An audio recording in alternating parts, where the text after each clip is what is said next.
Nadyan wujud mesti peksi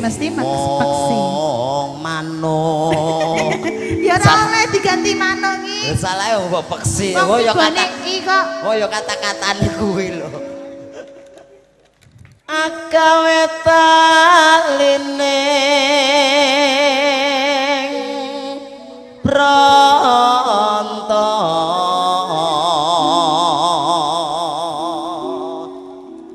alus manis merati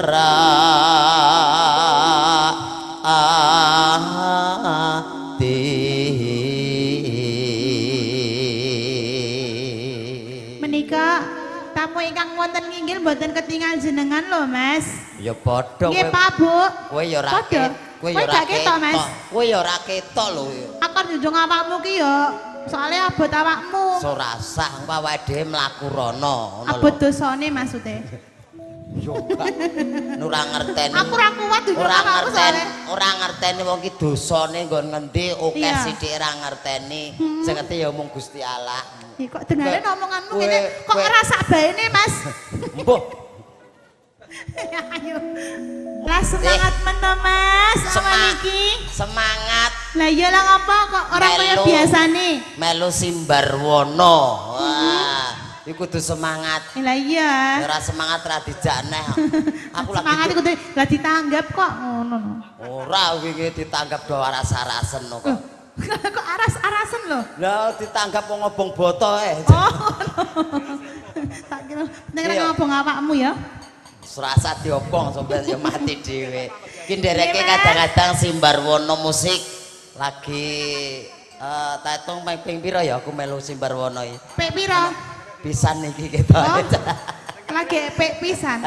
Iya ning playere iki Kulino Amor. Melu. Amore ning endi, Mas? Ya ning tanggapan. Tanggapan. Rumah Samo Po Amor. Lah aku yo makdeg ngono lho. Tanggapan ning melu grup liya. Oh, ngono. Cocok. Ki Mbak Chandra Arlin dereng regengaken hajat ikatipun gelar panjenenganipun Bapak Parno san Ibu Niken nggih boyong manten utawi ngunduh mantu Mas Ananda Rizky sekalian Mbak Dwi Ayu Puji Astuti si alhamdulillah ya Mas muga teman-teman sekalian akhirnya pun bebrayan langgeng ayam tentrem dados keluarga sakinah mawadah warohmah amin iki lumantar tetembangan kondang adicara meneh apa ngaten sih ya slendro ngapunten le Bapak Pambiwara wasuwengkon kula lana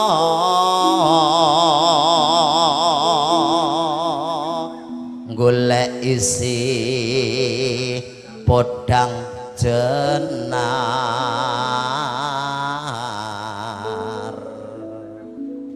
ibu bunga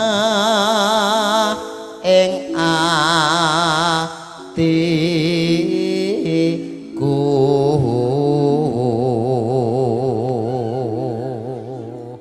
nyanding bisa dadi tombo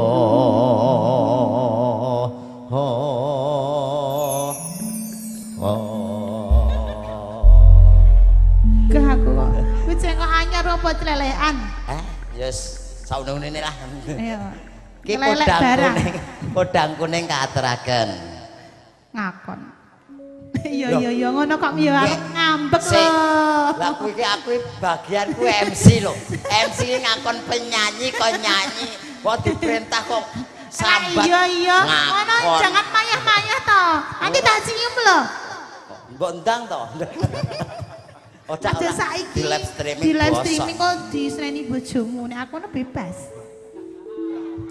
esok awan neng omah wis ora krasa kaluyuran anggoleki sing tak sayang mobang ngiter anggon tunggu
Pak Chandra pinarak lelenggahan ngapunten lelipur kasigek wedal wangsul kujumateng Popo Pambiwara sumangga.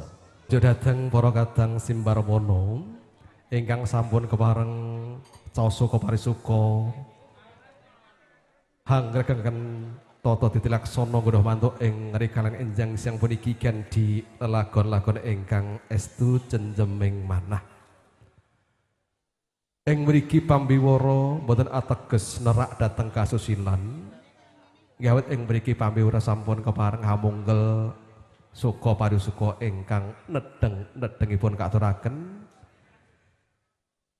saderma hanglampahi tata titilaksana ingkang badhe lumampah salajengipun ninjih babaring sedya wosing gadi atur pambagya raharja bilih ingkang hamungka gadi panjenenganipun Bapak Suparno sekalian Ibu Sulistyawati niken kepareng hangedalaken raos pangraos ingkang mijil saking telenging wardaya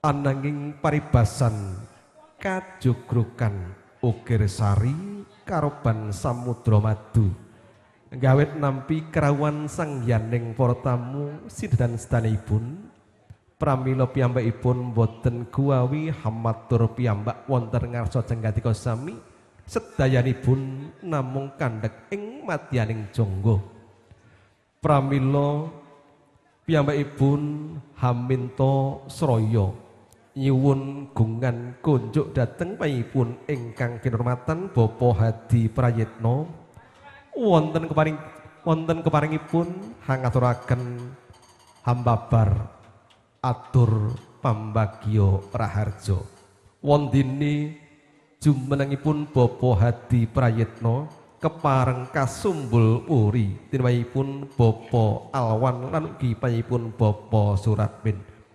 pramila kunjuk dhateng panyipun Bapak Hadi Prayitna Bapak Alwan lan ugi Bapak Suratmin wonten keparingipun jengkar saking papan palenggahan tumuju dhateng sasana pangandikan.